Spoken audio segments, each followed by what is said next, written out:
Alors nous accueillons maintenant Christian Grappin et Marc Labbaye. Alors pour présenter le premier, Christian Grappin est directeur de Tremplin Entreprise, une association créée avec le soutien d'entreprise pour jouer un rôle d'interface entre l'étudiant ou l'apprenti et l'entreprise, notamment en matière de conseil et d'accompagnement. Et puis nous accueillons Marc Labbaye de l'ADAPT. L'ADAPT, qu'est-ce que c'est? C'est l'association pour l'insertion sociale et professionnelle des personnes handicapées. Alors ma première question sera pour vous, Marc Labbaye. On a parlé de différentes situations là, aujourd'hui, et je voulais savoir un petit peu comment ça se passait en entreprise. Est-ce que les employeurs ont un rôle à jouer sur cette thématique de l'accessibilité, donc voilà, peut-être plus particulièrement numérique?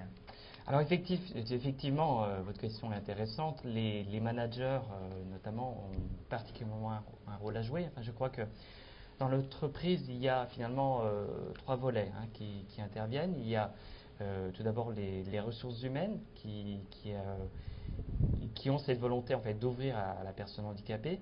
Il y a ensuite sur le terrain les managers qui vont, et ce sont je pense les personnes qui vont avoir un rôle le plus important parce qu'ils vont accompagner la personne, et ils vont s'adapter à la personne pour pouvoir comprendre comment elle fonctionne, quel est son mode de travail, pour qu'elle puisse effectuer toutes les tâches qu'elle doit réaliser. Et puis il faut bien sûr que pour que tout ça soit pérenne, tout ça soit pérennisé dans le temps, il faut que ça soit soutenu par la direction de l'entreprise.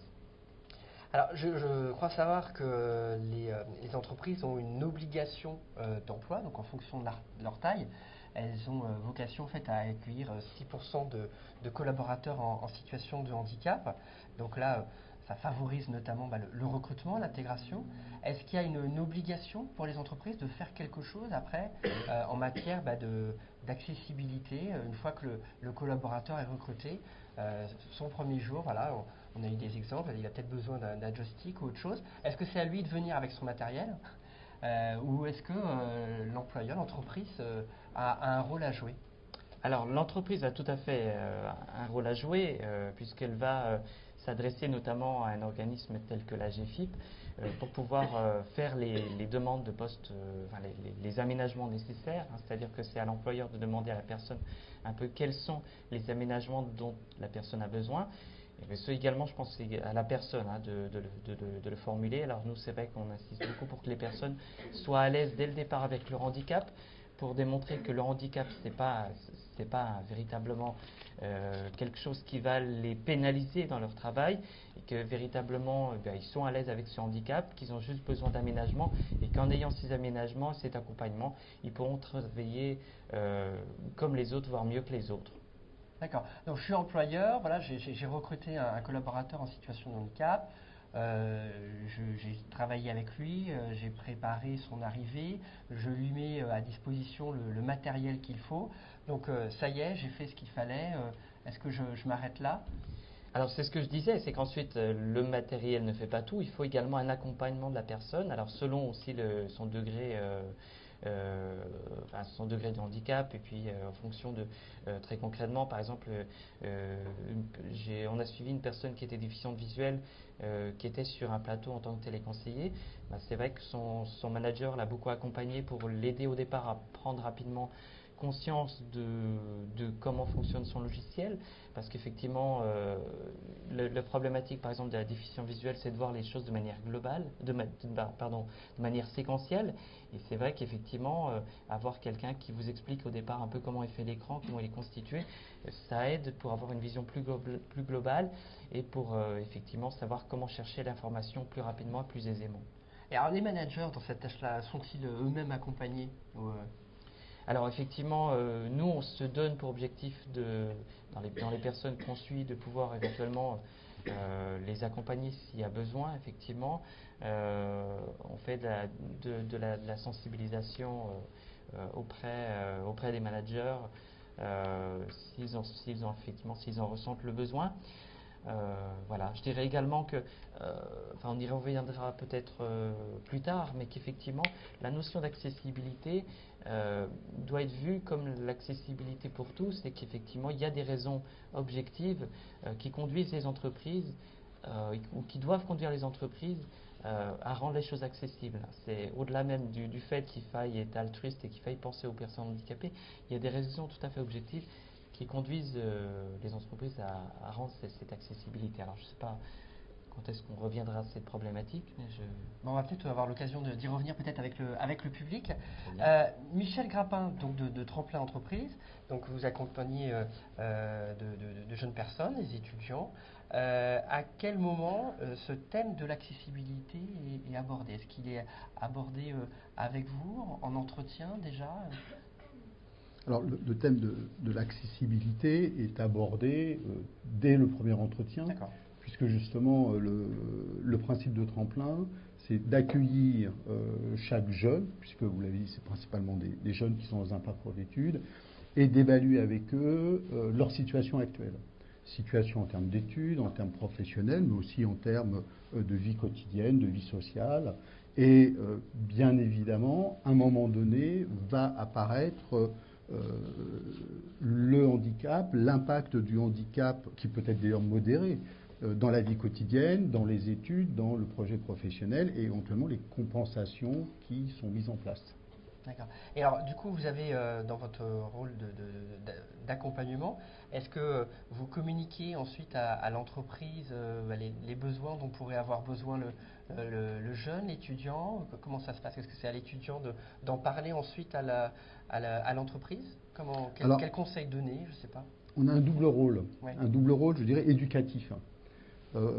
Un de ces rôles, c'est que le jeune en situation de handicap soit capable, face à un recruteur, mais aussi face à un responsable d'école, d'expliquer quels sont ses besoins, avec des données objectives, sans pour autant tomber dans la maladie, dans les symptômes. Ça, c'est sa vie privée. Et deuxième aspect éducatif, c'est aussi que l'entreprise sache poser les bonnes questions. Et donc ça, c'est l'accompagnement que nous faisons de nos entreprises à travers la connaissance de la situation d'un jeune.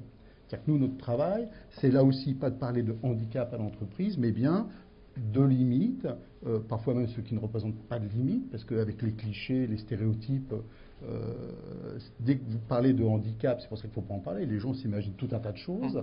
Donc l'idée, c'est de parler de limites et d'ergonomie, pour qu'eux puissent, en interne, prendre les dispositions nécessaires pour accueillir, avec un confort maximal, le jeune. Et la question se pose également pour les écoles, puisque là, on est à l'IGS, donc c'est aussi important. Je me pose justement la question en fait, est-ce que ces outils dont on parle, est-ce qu'ils sont accessibles financièrement? J'ai l'impression en fait, que ça a quand même en fait, un certain coût. Marc Labbaye en fait, nous disait que dans les entreprises, en fait, il y a un organisme qui s'appelle l'AGFIP qui peut aider à financer ces choses-là. Quand vous recevez en fait, un étudiant, est-ce que la question aussi se pose pour la partie formation à l'école? Est-ce qu'il peut avoir besoin d'un outil? Comment ça peut se passer? S'il a par exemple besoin d'un grand écran, donc en entreprise, ce sera possible par exemple pendant la période de stage, mais à l'école, comment ça se passe? Alors à l'école, ça dépend un peu de la structure juridique de l'école, évidemment, mais d'abord, la personne en tant que telle peut avoir des financements de la GFIP. Parce que la GFIP finance des adaptations au sein des entreprises, pour les entreprises, mais finance aussi des adaptations pour la personne elle-même. Donc ça, c'est une première chose. Deuxièmement, l'école, tout dépend si elle est directement liée à l'éducation nationale ou à l'enseignement supérieur et de la recherche. Là, il y a des fonds possibles, je dis bien possibles.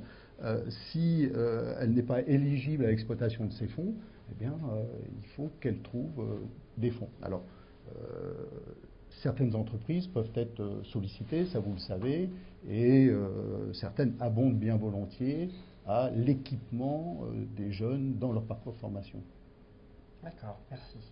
Alors, est-ce qu'il y a des questions dans la salle? Et peut-être qu'on va, à un moment donné, aussi développer l'idée de Marc Labbaye citée tout à l'heure. Bonjour. Bonjour. Alors, je souhaitais savoir si vous pensez que les aménagements nécessaires à effectuer pour les entreprises peuvent être un frein pour l'accueil d'un d'alternants en situation de handicap, et avez-vous, au sein de votre association, des exemples d'intégration réussie, notamment en termes d'accessibilité numérique? Alors, merci, mademoiselle Autant, pour cette question. Alors, le handicap peut évidemment représenter un frein à l'intégration, mais de même qu'il peut aussi représenter un frein à l'éducation. On a parlé d'accès aux cours, à un cursus, c'est important. Alors, oui, il y a des belles réussites au sein des entreprises. Je pense entre autres, et c'est tout récent, à une entreprise qui est Capgemini Sogeti, qui a accueilli en son sein un alternant qui était très malvoyant. Cette entreprise, alors l'établissement était à Toulouse et le jeune suivait ses cours dans un établissement à La Défense. Je ne prends pas l'exemple le plus simple. C'est pas très accessible en transport. C'est pas très accessible. Donc cette entreprise a d'abord permis justement que le jeune puisse suivre ses cours dans l'établissement. Ils ont travaillé avec l'établissement pour expliquer l'accessibilité aux documents, ça c'est une chose, l'accessibilité aux différentes épreuves, c'est une autre chose, mais aussi l'accessibilité au bâtiment, parce que le jeune devait se déplacer et, pour faciliter les choses, c'était une personne très malvoyante qui ne voulait pas utiliser de canne blanche.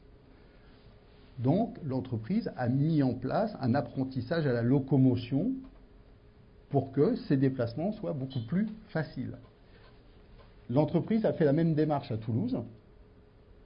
Comment accéder aux documents, comment accéder aux bâtiments, mais également comment respecter aussi les mesures de sécurité. Parce que quand vous êtes aussi bien dans un établissement qu'il soit scolaire ou professionnel, il y a des normes de sécurité. Il faut pouvoir, en cas d'alerte, d'incendie, etc., pouvoir évacuer aussi la personne handicapée. Donc ils ont travaillé tout cet aspect-là et ils ont même mis en place dans l'entreprise tout un circuit d'information pour que l'accueil, les fournisseurs, les livreurs préviennent de leur présence et évitent de mettre des palettes en plein milieu de chemin, etc., etc. Donc il y a vraiment tout un travail en plus de sensibilisation pour que ce jeune en alternance puisse se déplacer librement sans être inquiété de trouver sur son chemin des obstacles qui pourraient être dangereux à sa santé. Alors juste pour compléter un petit peu ce que dit donc Monsieur Grappin, effectivement, alors je souscris tout à fait à ce qu'il dit. Hein. Il y a des entreprises qui sont effectivement tout à fait militantes, hein, j'ai envie de dire, on peut presque parler de militantisme dans ce domaine, et qui effectivement mettent tout en œuvre. L'une des problématiques aujourd'hui que l'on rencontre également, c'est la possibilité pour les personnes qui intègrent une entreprise, c'est de pouvoir évoluer. Au sein de l'entreprise, parce que là par exemple on suit une personne donc qui est téléconseillère et qui est première sur son plateau, mais qui ne parvient pas à évoluer parce que le handicap renvoie, alors elle est déficiente visuelle, l'idée du handicap renvoie à la notion de fragilité, de vulnérabilité, et qui est un peu difficile à combattre, quoi. Et c'est effectivement, lorsque les choses marchent, bah effectivement, on n'est pas toujours prêt effectivement à la faire évoluer, à faire voilà, parce qu'il y a toujours un petit peu ces stéréotypes dont on a un peu de mal encore à échapper. Merci. Est-ce qu'il y a une autre question dans la salle? Bonjour, cette question c'est pour Monsieur Labbaye. Selon vous, quelles sont les premières actions à mettre en place dans une entreprise qui se voudrait handi-accueillante? Et pour quelles raisons, en fait, cette entreprise entreprendrait un tel aménagement numérique?